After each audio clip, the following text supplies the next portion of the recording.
kulanti wacan oo wanaagsan dhagayste ku soo dhowow sahanka nolosha waxaan ku haynaa 30 daqiiqo oo madadaalo aad u wanaagsan waxaan idiin haynaa riwaayadeena sahanka nolosha oo hadda soo gali doonta kadibna waxaan wareysi muhiim ah la yeelanay cabdikaafi maxamuud makaraan oo ah madaxa isku xirka dhalinyarada Soomaaliyeed ee gobolka Banaadir ururkan waxa uu tababaro siiyaa dhalinyarada waxa uu sidoo kale ka caawiyaa la dagaalanka dambiyada sida daroogooyinka waa wareysi aad u xiiso leh hadda dhageyso riwaayadda oo xasuuso inaad fariin qoraal gaaban noo soo dirtid taasi oo ku aadan su'aasha toddobaadka la soco xalqada 15aad ee sahanka nolosha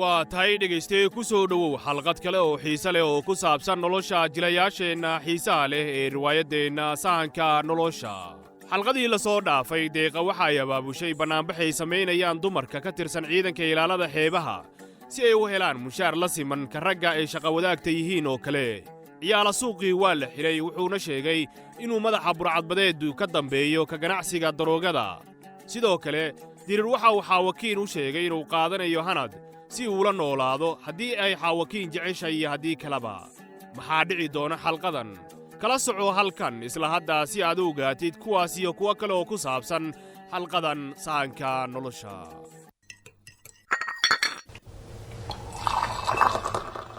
xaawakiin daacadda haddii aan u hadlo marar qaar kuma fahmo maxaad ii xakirtaa horta adiga mooge waan ku baryayaa ha u qaadan inaan adigu kuu dan leeyahay marka sideen u qaataa waayahee intaad oroday ayaad hanad u oggolaatay inuu la noolaado dirir anigana warba uma heenba waan ku baryayaa faham in hanad uu xilli adag ku jiro waana sababta keliya aan u oggolaaday inuu dirir ka haysto isaga oo meesha ugu fiican ee uu joogi karo hadda makaluumaystahaasi aan wax han ah lahaynba ninkaasi waxa uu istaahilaa in xabsiguu ku jiro adiga ayaa difaacay waan baxay oo waan cafiyey kadibna intuu halkan ku soo laabto ayuu dalab dhiibtay ma rabin inuu rabsho kiciyo taas ka sikow isaguba waa aabbe waa inaan meel dhexe iskugu imaannaa oo aan xal keennaa ma jirta meel dhexe la isugu imaan karo nin feer aaminsan xaawakiin oo aan maskaxdiisaba shaqaynaynin naga dhaaf mooge waxaas waa la soo dhaafay dirir raaligelin ayuu ka bixiyey aniguna raaligelinta uu bixiyey daqiiqad qura kama rumaysan waxa keliya aan u cafiyey waa adiga oo idayn maysid inaan gurigaan nabad ku joogo waan kaaga mahadcelinayaa tixgelinta aad i siisay xaawakiin waxaan hadda isla halkan kugu sheegayaa haddii ay hanad wax ku dhacaan isagoo dirir la jooga aniga ha ii imaan adigoo ooyaya anigoo eeddahaasi iskama lihi taas ogow mar walba dirir wuu jecel yahay hanad waan ogahay inuu si fiican u ilaalin doono hagaag aniga waxa keliya aan arko waa ilmadaada sida ay hooyadaa ceeb la dhahdo wax kasta oo dirir taabto dambas ayay ku dambeeyaan taasna ogow soo gal sidee tahay taliye tawakal soo gal maanta ma ballan baan lahayn taliye maya maan lahayn waanan ka xumahay inaan iska imaado aniga oo aan soo sheegin oo arrin baaba igu taaganba aniga maanta waxaan isku dayayaa inaan ka salgaaro arrinta ka ganacsiga daroogada ee daaqsan waa inaan xabsiga soo wada dhignaa kuwa isku dayaya inay ku ciyaaraan mustaqbalka bulshadeenna haddana anigu raad baan helay haa waan maqlay inaad soo xirteen mid ka mid ah kuwa daroogada iibiya shaqo fiican ayaad qabateen taliye waxaa fiicnaan lahayd in aan rajo fiican ka lahaan lahaa in aan kuwa kalena soo qaban doonno laakiin kama rajo weyni in aan raadiyo iimana muuqato in ciyaalo suuqu aanay qabanayn waxa keli ah ee aan ogahay waa in madaxa burcadbadeedda la yidhaahdo qofka ka dambeeya dhammaan daroogada magaalada la keeno ee daaqsan taalla madaxa burcadbadeedda ma madaxa burcadbadeedda ayaa ka dambeeya ka ganacsiga daroogada haa ilaa iyo hadda inta aynu ognahay deeqa ayaa ii sheegtay in ay taqaanid madaxa burcadbadeedda wejigiisa dhabta ah dabcan wejigiisa ma hilmaami doono hadda ka hor ayuu marii afduubtay marwo waan ka xumahay haddii aad naga caawin karto in aad noo soo sawirtid wejigiisa dhabta ah waxaanay noo suurtogelin doontaa in aan soo qabanno oo aan xabsiga ku tuurno oo aan xabsi daayin ku xukunno intuu nool yahay ninkaas meeshii loogu talagalay ayuu geli doonaa waan kaa caawin doonaa sawirkiisa miyaad haysataa qof farshaxanka sawir yaqaana maya weli waa hawl kale ee ii taalla marka hore waxa aan rabaa in aan adiga kugu hubsanno inaad diyaar tahay ama aad u tahay inaad naga caawiso arrintaasi waayo muhiim bay noo tahay diyaar baan ahay waxaan sidoo kale aqaannaa qof ku fiican farshaxanka sawirka daahir kuma eka heesaha iyo soo saarista muusiga oo keliya ee waa farshaxamiiste aad iyo aad u sawirro fiican waa arrin fiican oo cajiib ah aad ayaanu ku baahannahay inaad arrintaas nagala shaqayso mar dhow wuu imaan doonaa xafiiskayga waxaan u sheegi doonaa inuu saldhigga kuugu yimaado oo aad wada hadashaan marwo mudnaanta koowaad waxaan rabaa inaan kaaga mahadceliyo arrinkaasi waxaanan geed gaaban iyo sidoo kale mid dheerba u fuuli doonaa sidii aan u soo qaban lahayn madaxa budhcadbadeedda iyo ciddaa ka sarraysa ee isaga la shaqaysata madaxda ciddee doonta ha ahaatee sababtoo ah waan hubaa inay jiraan qof ka sarreeya oo maamula ama qof isaga ka sarreeya oo inta badan aan ku daba jirna annagu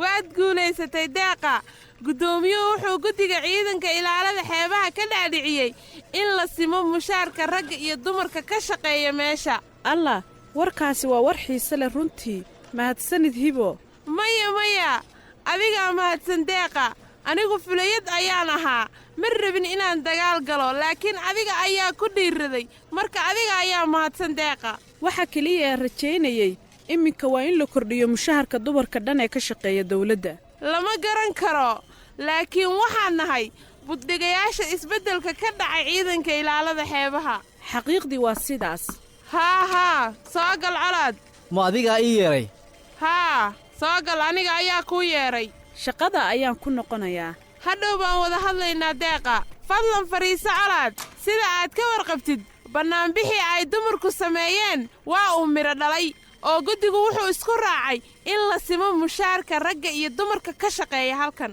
iyagay anfacaysaa runtii taasi waxay sababtay in ragga laga soo jaro mushaaradii la siin jiray si lacagta la qaato ay isku mid u noqoto adiguna waxaad ka mid noqotay raggii ay saamaysay middaasi oo maxaa sabab waxaa arrintan la sameeyey iyadoo la dhowrayo shucuurta dadka oo dhan maya middaasi waa cadaalad darro waan dareemi karaa dareenkaaga laakiin waa sida ay tahay in lagu dhaqaaqo dumarkiinna waxaad tihiin xaasidiin runtii waan ogahay inaad xanaaqsan tahay sidaa daraaddeed iska bax hadda oo isi soo deji si aadan u dhihin wax aad hadhow ka shallayso war waxaan wax la aqbali karo runtii ma ahay ma la aqbali karo arrinkaas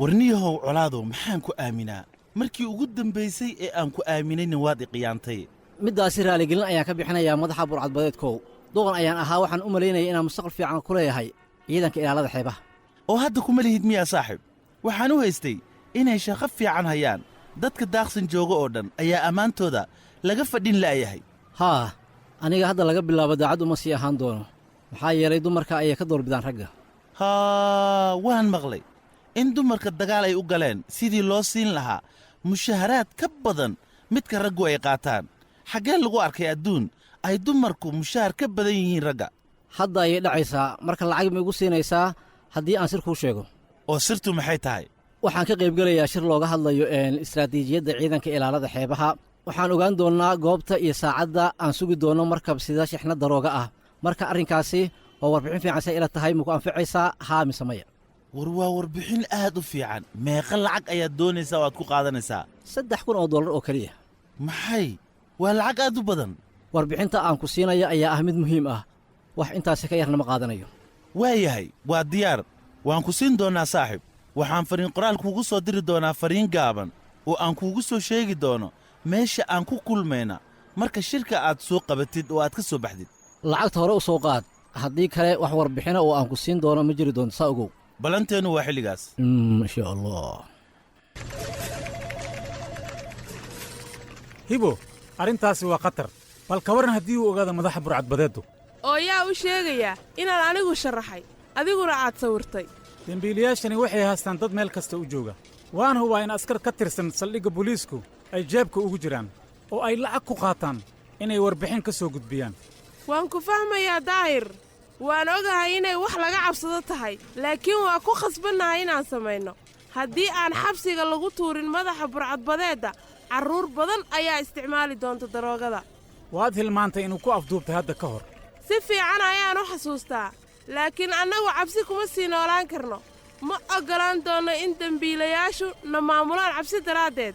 waan ku jeclahay hibo, ma sii noolaan karo hadday wax kugu dhacaan. khayr ayay noqonaysaa. waa inaan dhan kasta kaga hor tagnaa kuwa daroogada ka ganacsada. annaga ka ciidan ilaalada xeebaha ahaan waxaan ka shaqaynaynaa dhanka biyaha si aan ugu dadaalno inaan wax doon ah oo daroogo wadda aysan ku soo xidhan biyaheenna. hadda aniga iyo adiga waa inaan caawinnaa booliiska si ay u aqoonsadaan madaxa burcadbadeedda kadibna ay u soo qabtaan. haye waan iska dhaafayaa fuliinnimada. hadda ayaannu tegayaa taliyaha booliiska mudane tawakal. waxaan daaqsan oo dhan ku dhejinayaa sawirka madaxa burcadbadeedda. saas ayaa lagaa rabaa. marka aan baqno dembiilayaasha ayaa naga guulaysanayaa. wakhtigoodii wuu dhammaaday.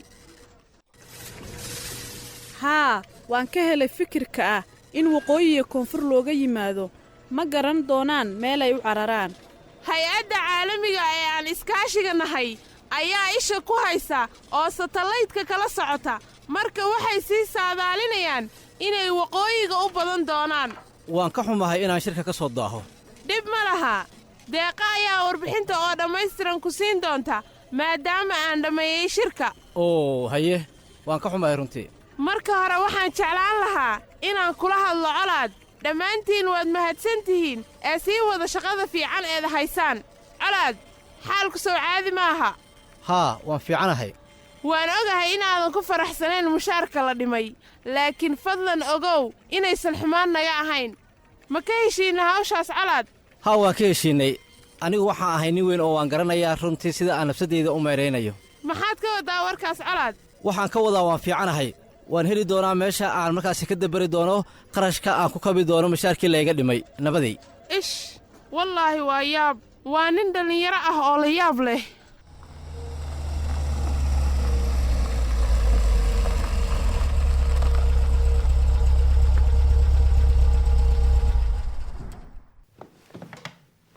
aawa isaga saaxiib mar dhow ayuu imaanayaa.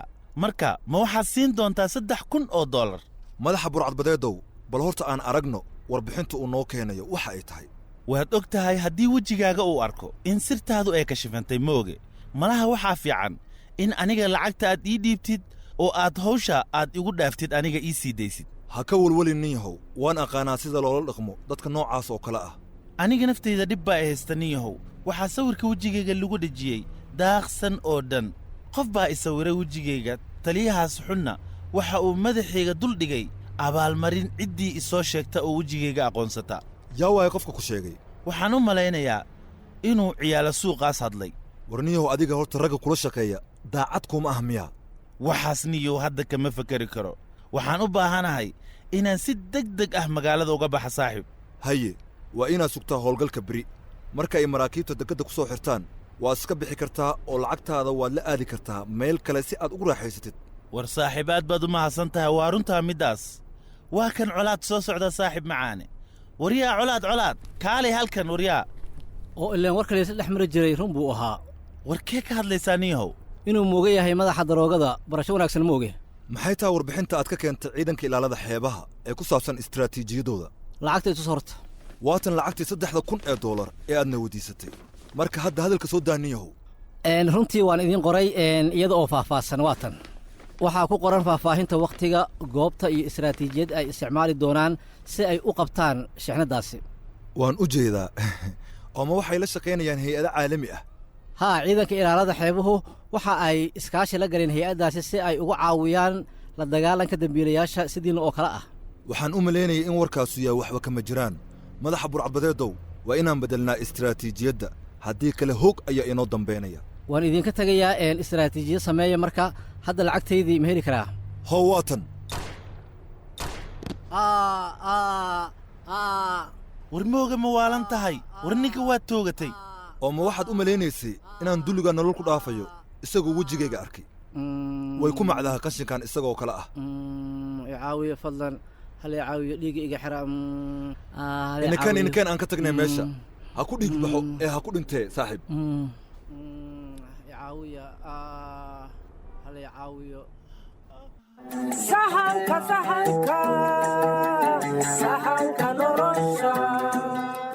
hagardaamo ayay ku dhammaatay xalqadaasi. moogu wuxuu toogtay colaad beddelkii uu siin lahaa lacag. colaad ma ka badbaadi doonaa xabbadda lagu dhuftay? kala soco si aad u ogaatid xalqada soo socota. waxaan sidoo kale aragnay xalqadan hibo iyo DSR oo isku raacay inay kashifaan madaxa burcadbadeedda. mawduucaasi ayayna salka ku haysaa su'aasheenna xalqadan maanta. hibo waxay naftayda halis ay u gelinaysaa si ay u kashifi lahayd ragga xunxun sida madaxa burcadbadeedda oo kale. maxaa kale oo aad u malaynaysaa inay dawladdu samayn karto si ay u soo xirto kuwa xunxun ee ka dambeeya ka ganacsiga daroogada? fadlan nala wadaag fikirkaaga adigoo fariin qoraal gaaban si bilaasha noogu soo diraya nambarka 354 ku bilow magacaaga iyo meesha aad joogtid. waynana farxadgeli doontaa inaan fikirkaagaan ogaanno. waad ku mahadsan tahay dhegaysiga xalqadan. ballanteennuna waa toddobaadkaa soo socda isla xilligan si aad ula socotid nolosha jilayaasheenna halkan sahanka nolosha.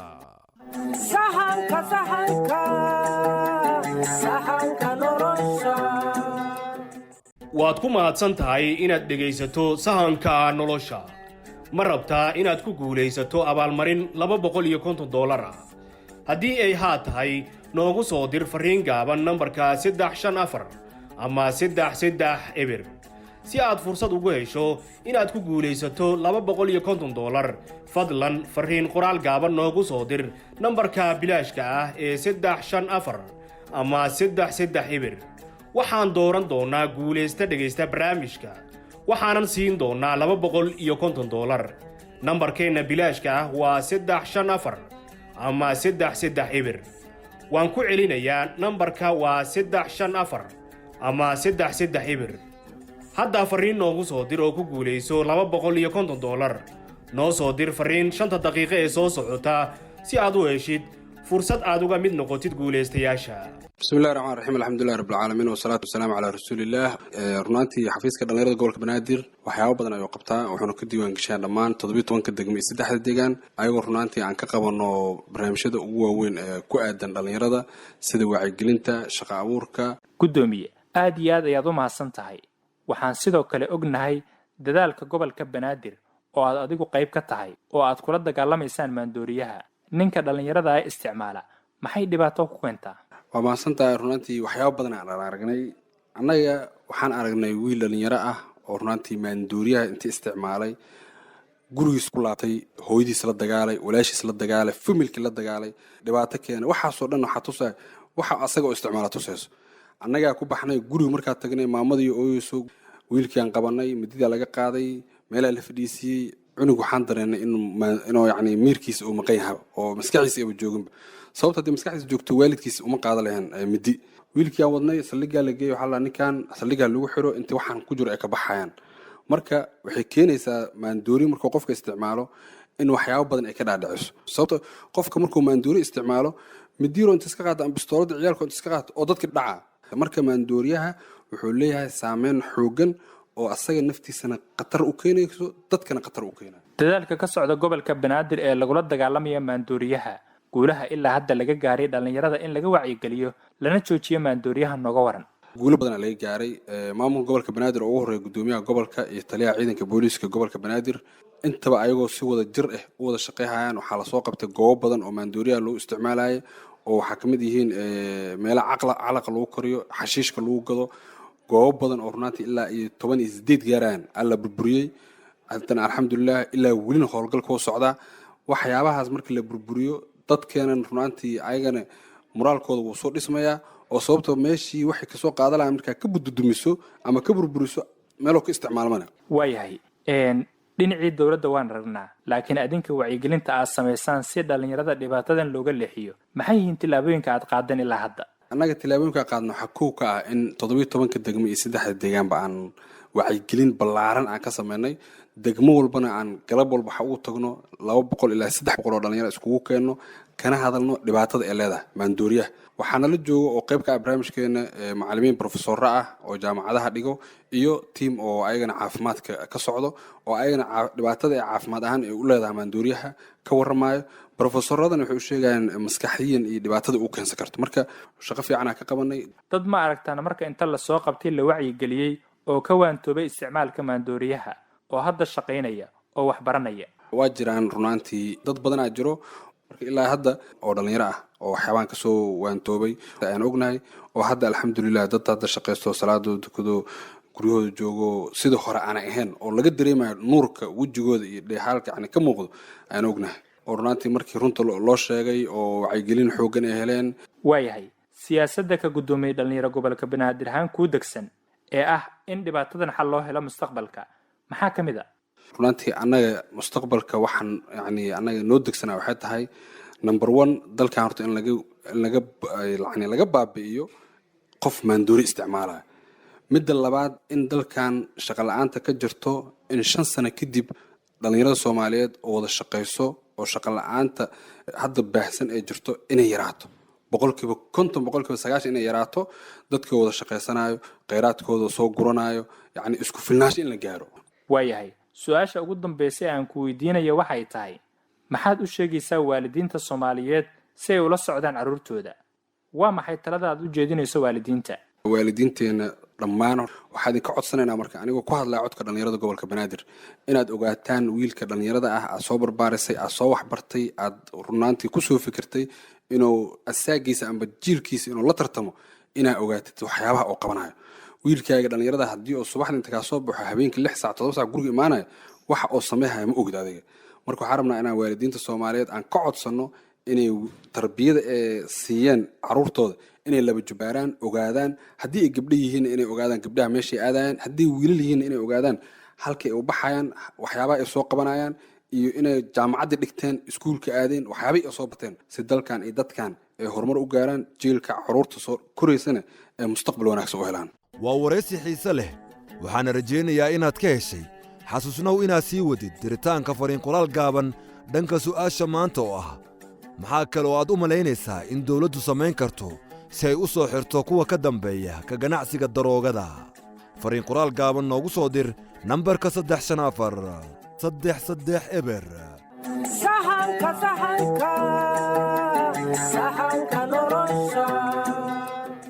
waad ku mahadsan tahay inaad dhegaysato sahanka nolosha ma rabtaa inaad ku guulaysato abaalmarin $250 ah haddii ay haa tahay noogu soo dir fariin gaaban nambarka 354 ama 33 eber si aad fursad ugu hesho inaad ku guulaysato $250 fadlan fariin qoraal gaaban noogu soo dir nambarka bilaashka ah ee 354 ama 33 eber waxaan dooran doonaa guulaysta dhegaysta barnaamijka waxaanan siin doonaa $250 nambarkeenna bilaashka ah waa 354 ama 33 eber waan ku celinayaa nambarka waa 354 ama 33 eber hadda fariin noogu soo dir oo ku guulayso $250 noo soo dir fariin 5 daqiiqo ee soo socota si aad u heshid fursad aad uga mid noqotid guulaystayaasha sahanka